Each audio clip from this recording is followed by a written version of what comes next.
আসসালামু আলাইকুম গাইস, আমি খন্দকার বিধান হোসেন। আশা করি আমার পরিচয় পাইছেন। তো শুরু কাজ আজকের ব্র্যান্ড নিউ ভিডিও। আজকের ভিডিওর মেন টপিক মূলত দেখতেই পারতেছেন আপনারা, কিছু সাপ্রি পিক তুলতেছে, উড়ে ধরে ছবি তুলতেছে। যাক, সমস্যা নাই, কিছুই বলার নাই।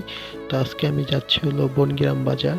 তো ইতিমধ্যে কুমার নদীর ব্রিজটা পার হলাম, পার হয়ে বনগ্রাম বাজার একটু সামনেই, বেশি দূর না। তো আপনাদের মূল্যবান সময়টা একটু ব্যয় করেন আমার জন্য। আর ভিডিওটা ভালো লাগলে like, comment, share and subscribe করতে ভুলবেন না। মোটামুটি আল্লাহর অশেষ রহমতে মোটামুটি ভালোই সাবস্ক্রাইবার হয়ে গেছে আপনাদের সাপোর্টের কারণে। আর অনেক দিন ধরে আমি ভিডিও দেই না তেমন একটা, কারণ ভাই সময় পাই না মূলত। কারণ আমি তো চাকরিজীবী মানুষ, আপনারা জানেনই। আমার ৩ চাকার পরিবহন আছে, সেইটা নিয়ে সারাদিন এই এলাকার এই রাস্তার অলিগলি সব জায়গায় ঘোরা পড়ে। এই রাস্তায় বেশিরভাগ থাকি, এই মেন রোডে আমি সবসময় থাকি। তো এখন চলে এসেছি বনগ্রাম বাজার, মকসিদপুর, গোপালগঞ্জ। এটা হলো বনগ্রাম বাজারের প্রায় ঢুকে পড়েছি ইতিমধ্যে, দেখতে পারতেছেন।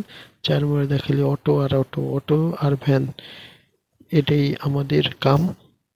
তা দেখতে পারতেছেন আমার একটু জাম লাগছে, মানে হালকা পাতলা। তা জামের কি অবস্থা, নাই কোনো ব্যবস্থা। তা আমি যাইতে থাকি, আপনারা আমার কথাগুলো শুনতে থাকেন। তো আমার সামনে একজন বাইকার ভাই যাইতাছে বাইক নিয়ে, আর মুইও যাইতাছি ওনার পিছ পিছ। কারণ ওনারটা একটু হাই লেভেলের বাইক, তো আর আমারটা হলো লো লেভেলের বাইক। তারপরে সমস্যা নাই, এটা আমার শখের বাইক। তাই মনে করেন যে বাইকটা চেঞ্জ করি না। অনেক ছোট কাল থেকে অনেক আশা ছিল একটা পালসার বাইক কিনবো, তাই কিনলাম।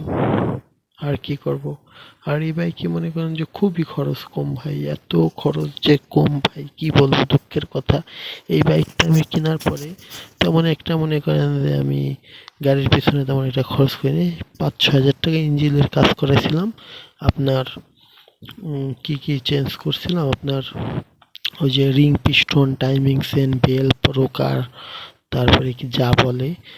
আর আর বেশি কিছু চেঞ্জ করিনি। আর ফিলাক চেঞ্জ করছিলাম এই সাইডে, পাশে একটা গ্যারেজ ছিল, সেই গ্যারেজতে। আর 2টা টায়ার চেঞ্জ করছি, দুইটা টায়ার চেঞ্জ করছি। মোটা টায়ার লাগাইছি 130, পিছনেরটা আর সামনেরটা মানে 110 বা এরকম কিছু, খেয়াল নেই আমার। আর চেন সেটও আমি চেঞ্জ করছি গাড়িতে। আর আপনার যেইটা হলো কারেন্ট কারেন্ট দেয়, এটার নাম জানি কি, আমি সাধারণত জানি না। ওটাও চেঞ্জ করছি মূলত। আর এখন আছি আমরা কুমার নদীর এই যে ব্রিজটা, এটা সবচেয়ে ছোট ব্রিজ। এই ব্রিজটা হলো যত জাম লাগে আমাদের বনগ্রাম যাওয়া আসা, চিপা ব্রিজটা অনেক চিপা হয়েছে। এর জন্য মূলত 2টা ট্রাক যাইতে পারে না, এর জন্য অনেক জাম লাগে। আর মিটারটা চেঞ্জ করছি আমি। আর তেমন কিছু চেঞ্জ করিনি আশা করা যায়। ও সিটটা বান্ধাইছি আমি গাড়ির, খুবই কম চেঞ্জ করছি। লুকিং গ্লাস 2টা লাগাইছি আমি। এখন চিন্তা ভাবনা আছি ওয়ারিং এর তারটা নতুন একটা লাগাইলে মনে করেন সমস্যা নাই। আর ট্যাঙ্কিটারও কাজ করেছি মূলত। আমি মনে করি খুবই কম খরচ করছি গাড়ির মধ্যে, তেমন একটা খরচ না বললেই চলে, তেমন একটা কাজ নাই গাড়ির পেছনে। তো ভিডিওটা ভালো লাগলো।